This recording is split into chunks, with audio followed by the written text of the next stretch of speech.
to sa Taiwan TV. Ito, Asmin, let's go. Ano yan? Mga 18, mag-ingay dahil ang SB19 member na si Stel is in the house. Ano nga kaya ang kanyang mga bagong pasabog? At ano rin kaya ang kanyang reaksyon sa mga ibinabato sa kanyang kontrobersya? May kontrobersya. Una ko siyang napanood ng live sa concert kamakailan ni Maestro Ryan Cayabyab.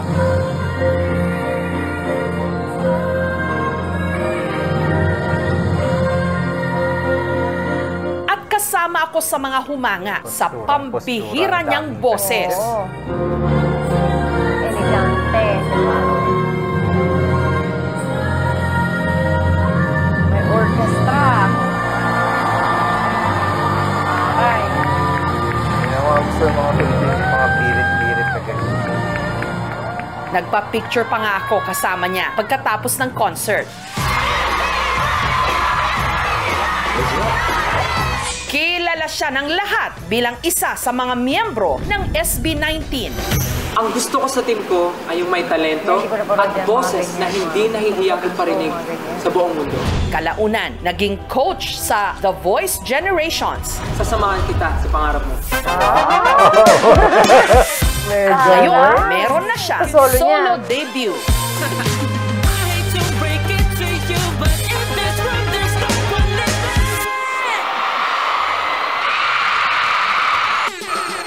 Siya ang hinahangaan ngayon ng mga Gen Z. I love you, Stel! At pati na ng mga tita at nanay. Nasa kanya lahat. And yung voice niya kasi Gen Z po ako. Yung tayo sa Gen Z. Isang mapagmahal na anak Responsibilidad ko po na dapat may matulong po sa family kasi ako po yung panganay. na nagmula rin sa wala. Pumunta ako doon sa tindahan, tumatambay, kumakain, tapos minsan nagbibenta rin po. Ang nasa isip ko po talaga is magkapera na kagad. Dating nag-working student at nag-OFW pa. After ng school, trabaho po sa gabi hanggang madaling araw. Sumuko po yung katawan ko, hindi kinaya. Ngayong gabi, sasagutin na niya ang mga kontrobersyang ibinabato sa kanya. Pwede ba kitang tanungin ng mga kontrobersya? Sexuality na naman Handa na rin ba siyang Lagi na naman. mag-artista? Ipipitch kita. Gusto ko po. Gusto ko po Ipipitch talaga. kita doon. Ay, Starring mag-sister sa mga artista. Gusto ko po ma-experience Yung mga yung drama niya. At ngayong birthday niya, Hindi ko naman seryoso sino pag ganyan. ang sa kanya'y Tatawa ako. susurpresa? may surprise. May surprise? Oh, ayaw niya nagugulat. Pablo, Mas si kilalanin Pablo. pa natin ang nagniningning ngayong bituin, si Stel Ahero. Uusog lang po siya na gano'n. Kasi hilahin lang po pabalik na parang Carry yan. 1, 2, gano'n lang po siya. Ang landi. Pasensya na kayo. Hi, Stel. Good morning po. Nitong Webes, Stel is in the room. Una sa lahat, thank you ha, na pinaunlakan mo kami ng interview. Maraming salamat din po na binigyan niyo po ako ng chance na makausap po kayo, Jessica. The honor is ours. Kasi sikat ka. Hindi po. Kamusta ka? Ngayon po sobrang overwhelming po for me yung mga nangyayari. But now, super happy and sobrang content po ako sa kung ano po yung nangyayari ngayon. Kamakailan lang, muling ipinamalas ni Stel ang kanyang heavenly voice nung nag-perform siya sa concert ng National Artist for Music na si Maestro Ryan Cayabyab. Dun sa concert ni Maestro Ryan Cayabyab. Alam mo, nandun ako to watch him and to enjoy his songs. Hindi ko inakala na ikaw yung star. And Talaga, may kentel ba today? Ryan mismo, Ano meron? napa-exclaim. Event saan? Event ng ano? Ang galing!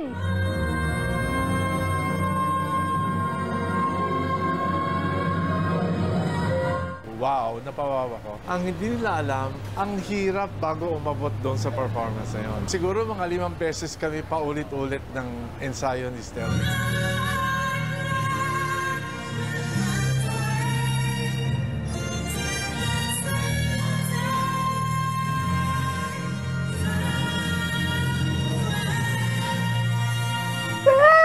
dapat ganun Sekreto still. ng performance mo doon. Kasi lahat kami napanganga. Number one po doon is si God po talaga. Kasi the whole time I was praying backstage na parang sabi ko, Lord, kayo na po bahala talaga sa performance na to. Naisama sa Alam ko po, mall? binigyan niyo to sa akin kasi Warner alam niyo Music? pong kaya ko. Kabadong-kabado po ako nun, Miss Jessica. Kasi bago po ako makit sa stage, dumating po sa backstage si Miss Regine po. Dapat mabigyan ko to ng justice. Pumapasok lang po sa isip ko nun. Pag pinangunahan ako ng kaba, tapos nagkamali ako, forever na po siyang maalala ng mga nanonood.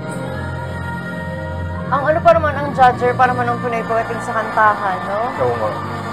Once ka lang magkamali, talagang, alam mo yun, lahat ng screenshot, lahat ng gagawin na nila. So iniisip ko, dapat Papalitawin na nila, dito incapable para mawala lang ko yung po. kaba ko. Kasi takot na takot Eh, ka. ang kalaban minsan ng Kahit po yung performers preparation ko, hindi po ako nagsasalita, pinubo ka lang hindi ng po ako konti, sinipon ka tumatawa, lang, tahimik Pero po nakapuyat. yun, ang talaga ako. motivation mo pala nung gabing yun, takot. Opo. Ako nga, alam mo, oriented naman ako kasi yung mga kanta ng SB19, sinasayaw namin sa Zumba.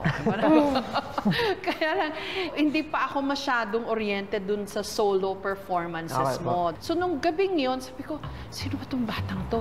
Bakit ganyan yung boses niya? Sabi ko, paano na ginawa yun? Yun ba talaga yung range ng boses mo? I guess, opo, Hindi. parang gano'n. Sabi nga po Hindi siya ng yun. parents ko, hindi drastic po yung change nung voice ko from nung bata po ako. Ano sikreto? Saan dito? Dito kinukuha? Sa chan? Paiba-iba po kasi kami ng vocal coach. So parang medyo confused po ako before kung saan po talaga kukunin yung mga ganong klaseng approach when it comes to singing. Not until may isa pong nagturo sa amin na parang yung technique po talaga is parang tinuro po sa akin sa likod eh. Hindi ko po alam paano siya ginagawa, but malaking tulong po siya sa akin.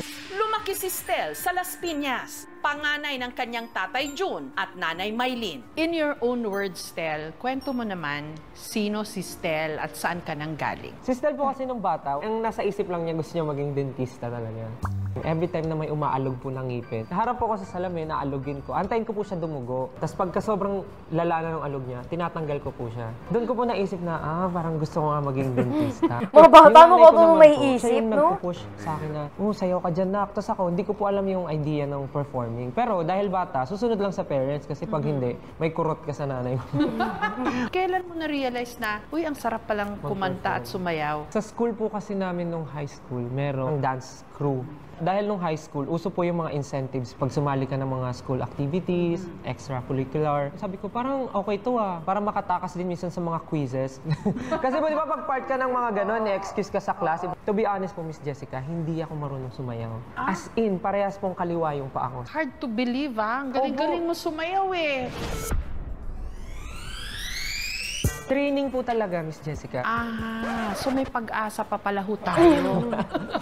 So akala natin pag wala kang talent sa pagsayaw. Natututunan ho pala. Si natututunan Stel naman ang talaga ang patunay. sayaw. I can attest to that po. Ang trivia ko nga po is, kumanta po ako. Nung audition po sa dance crew, isipin niyo po, nag-audition ka sa isang dance crew, hindi ka sumayaw, kumanta, pero nakapasok po ako. Kasi gumanong-ganon lang po ako. Ganyan. Tapos kumakanta lang po ako ng song na pinlay. Ang kwento ni Stel, tipikal sa mga sumikat sa showbiz. Laki Sa sa Korea nga hirap, pati mga pero tone deaf, nagsikap, tinatry naging nilang working student turuan at kumanta eh. nakipagsapalaran din sa So, ibang minsan may bansa. mga Curious talaga experts ako talaga nung na ganun. nalaman ko to. May mga experts talaga na kayang mag-handle ng mga ganyan. Kahit minsan mga tone deaf na natuturuan nilang mailagay sa tono. Tapos merong mga may mga yung kahit di talaga marunong sumayaw, nagugulat sila pag sa sobrang tindi ng training, natututo talaga. Nag-OFW ka na raw sa Japan, Super excited po ako mag-college. Ang gusto ko naman po, maging baker. maging panadero. Panadero. Alam niyo po ba bakit? Bakit? Napanood ko po sa GMA yung K-drama na Baker King. GMA. Sinundan ko rin Baker yun. May nahirapan Same ako yun? maghanap ng school kung saan ko po pwede gawin yun. So, ang naisip ko na lang pong outlet for that is maging cook na lang po. Nag-enroll po ako ng HRS, Hotel and Restaurant Services. Naging scholar nga po ako. Nag-work po ako sa isang fast food chain. Sabi ko, parang kulang pa rin yung kinikita ko para masuportahan yung pag-aaral ko. So, sabi ko, baka pwede pa akong kumuha ng isang sideline job. So, ang naisip ko po noon, magturo Ang ng hirap. sayaw. After ng school, trabaho po sa gabi hanggang madaling araw. Ang sipag mo, ha? Kaya kailangan po eh.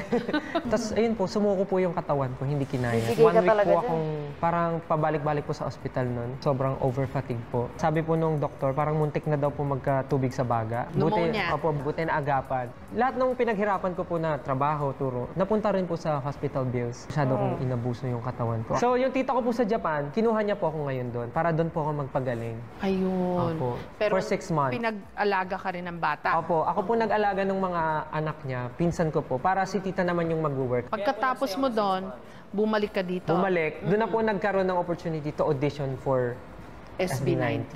Doon na po nag-start ang lahat.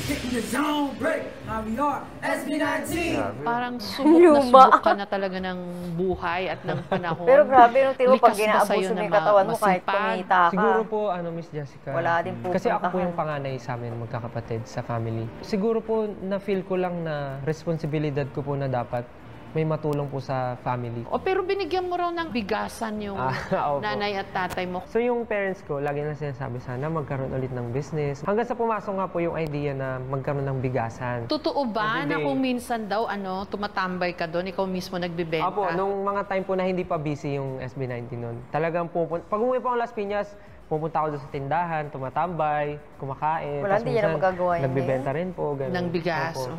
Pakisabi nga yung schedule para mapunta kanila doon.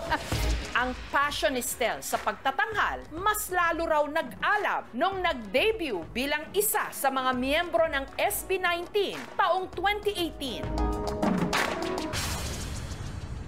Grabe Yung damit pa nila Yung dati, mga sinasayaw ano lang, namin no? sa Zumba yung mga kanta. Anong sikreto? Bakit kayo Naalala niyo yung time na yung umuulit-ulit pa yung damit nila, tapos minsan nagpapalitan Palitan pa lang sila. sila ng damit. Grabe, Oo. no? Naalala niyo yun.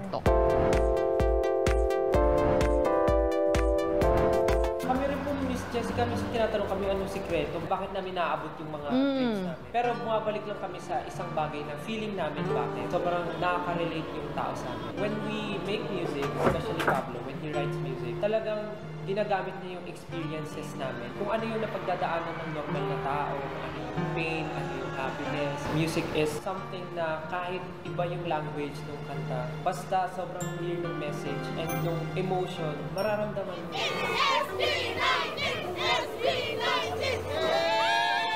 Meron kayong kantang Where You At? Oo. Tanungin kita, Stel. Nasaan ang SB19 ngayon? Where You At? Ngayon po, si FB19, masaya sila kasi finally, they can do group, they can also support yung mga solos ng members. Ayaw namin i-box yung members na dito lang tayo. So, hindi totoong magdi-disband kayo kasi ayan, nagsusolo na sila. So, natatakot yung mga fans. Wala. Hindi, walang ganon. Hindi mag-solo ka dyan, kumuha ka ng supporters. O pag nakuha siya sa supporters, o pakilala mo yung SB19.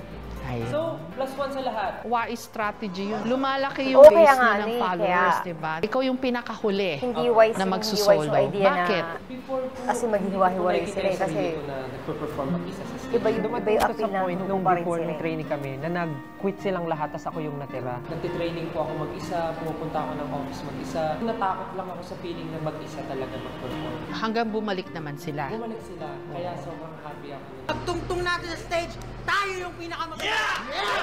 So, may tulungan talaga. Talaga talaga. Kasi pakiramdam po namin, Miss Jessica, kung kami mismo yung mag-aaway-away, ang pangit po sa feeling nun. Tapos Pero plus nag-aaway-away may mga sila moment talaga. po kami before na parang, dapat pag nagpo-perform tayo, masaya tayo. Pero may mga time na minsan parang, ano ba, ginagawa na lang ba natin to dahil trabaho siya? Yung creative tension, syempre, nandun. Opo, hindi mawawala po yun. Tsaka Kasi you draw- limang utak po yun eh. Limang utak yung nagka-clash. Oo. Isa pong challenge po sa amin yun, dapat mapapakinggan ng lahat. Siguro, let's put it this way. You draw energy from each other. Totoo po yan. At nito ngang June 14, inirelease ni Stel Kwento mo nga, anong concept nito? Hindi pa rin tayo turo nakapag-react po, ito sa na mga yung ganyan, blossoming ni Stel. Wow, blossoming talaga. Bago ko po i-full yung concept ni Room, nagtanong muna ako sa mga tao, pag nakikita nyo si Stel, ano yung una nyong napapansin? Tapos ang sagot nila, wala, parang sobrang confident ni Stel. Tapos doon ko po na-realize na yung term po na fake it till you make it. Napaisip po ako na parang, baka nga ganun yung ginagawa ko, na parang deep inside natatakot ako mag-solo. Merong special room inside me na pagka nagdi-deep dive ako doon. Yung other version ko, yung sobrang confident na sinasabi niya, kaya mo yan eh, ino-hold back mo lang yung sarili mo. So doon ko po naisip na baka nga meron something deep inside us na nag-hold lang sa atin sa mga gusto nating gawin, na alam natin kaya natin, natatakot lang tayo. Galing. So, yun po naisip kong concept ni Room. Na ang profound na batang to. May room inside me. At dahil nga sinasayaw namin ang mga kanta ng SB19 sa Zumba, papalampasin ko ba naman maturuan ni Stel ng choreo o ng choreography ng kanyang bagong kanta? Sana kayanin ko ho. Pasensya na huuli kayo. Ito lang po ang aking makakaya. At napag-utusan lang din ho ako. 5, 6, 7, 8, and 1, 2, 3, 4. Yung una po mabagal. Okay. 1, 2, 3, 4, 5. Tapos, snap lang po. 6. Yan. Tapos po, ito po yung pinaka-signature nito. Natatawa ako, sorry. Kasi po room siya, room. Okay, room. Isasara po natin yung door. So, hawak po kayo sa doorknob. I-close nyo po. Sasara. Tapos lalakad na po, pabata. Okay. Madali lang, madali lang. 5, 6, 7, 8, and snap!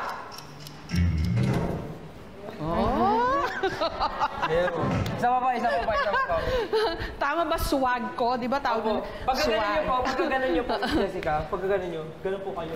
Kunwari galit, ganon. Tapos yung paglakad nyo po, titigan nyo pa po ng masama. Ayan! Titigan niyo masama. Kaya mo natin, isa pa. Okay, sige. 1, 2, 4, snap! Exit! May pasnab.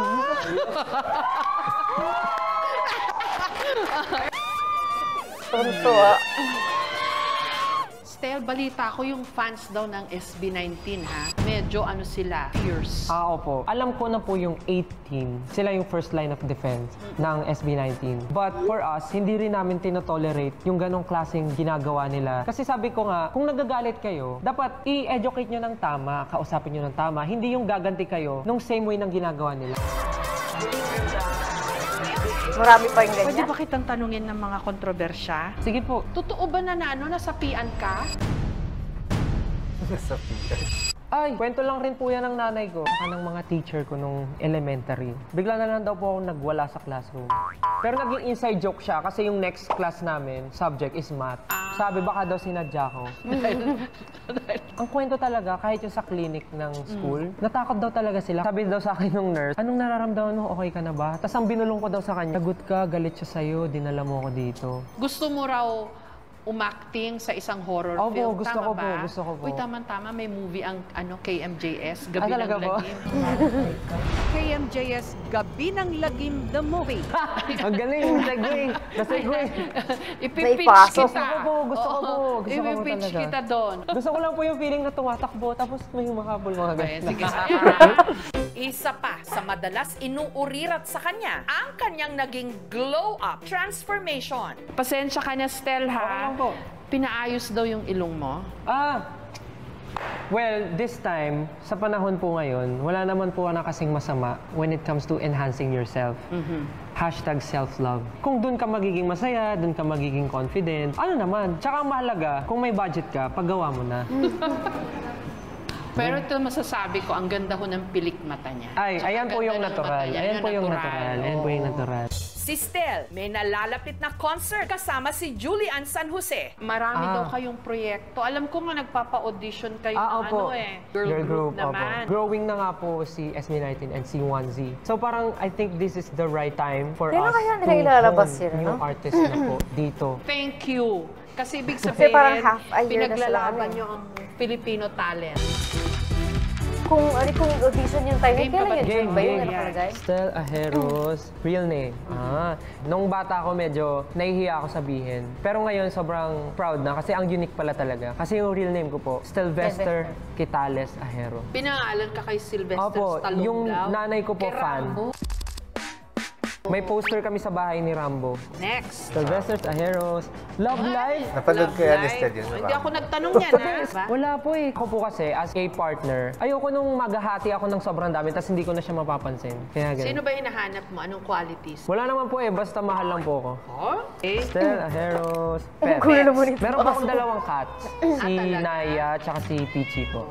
Gusto So, po nila animal nila. lover si Stel. Opo. Stel, Last po, okay. Stell Ajeros, age. Age. Ako po ay 28 years old na po. 28 ka na? 28, opo. Oh, hard to believe, ha? Going 29.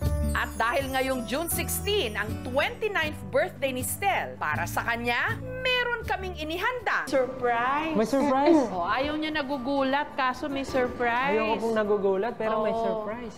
May papasok sa room. Sabi na Happy eh. birthday to Happy birthday you. to me. Walang Ate iba Maylin. kundi ang kanyang tatay June at nanay Maylin. Ay, tatay ko pala to! Nagulat ako! Tatay ko pala! Birthday! Happy birthday! Nagulat ako!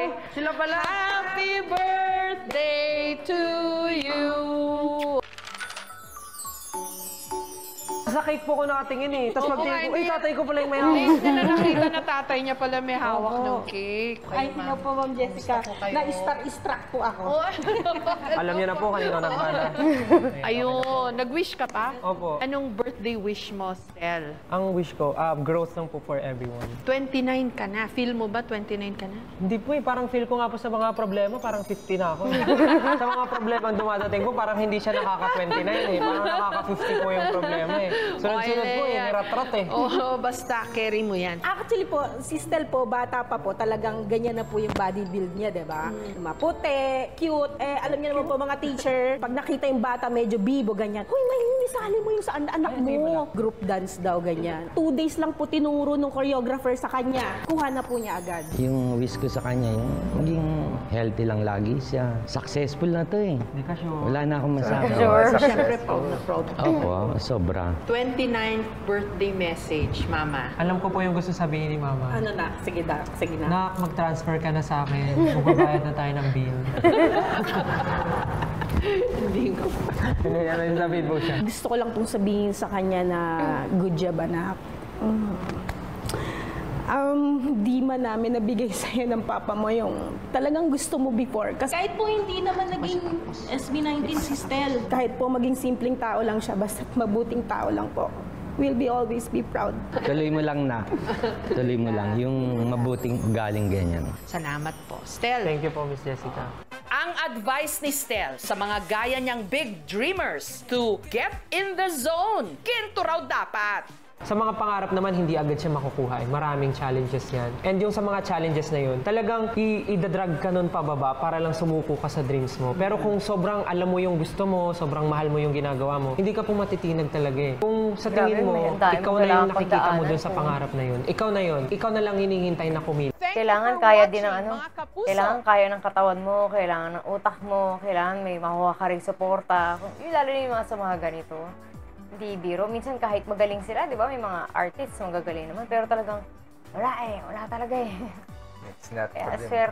swerte ng mga mga katulad nila na nakakakuha sila ng solid na support. Ayan. Hanggang dito ang reaction. Bye-bye.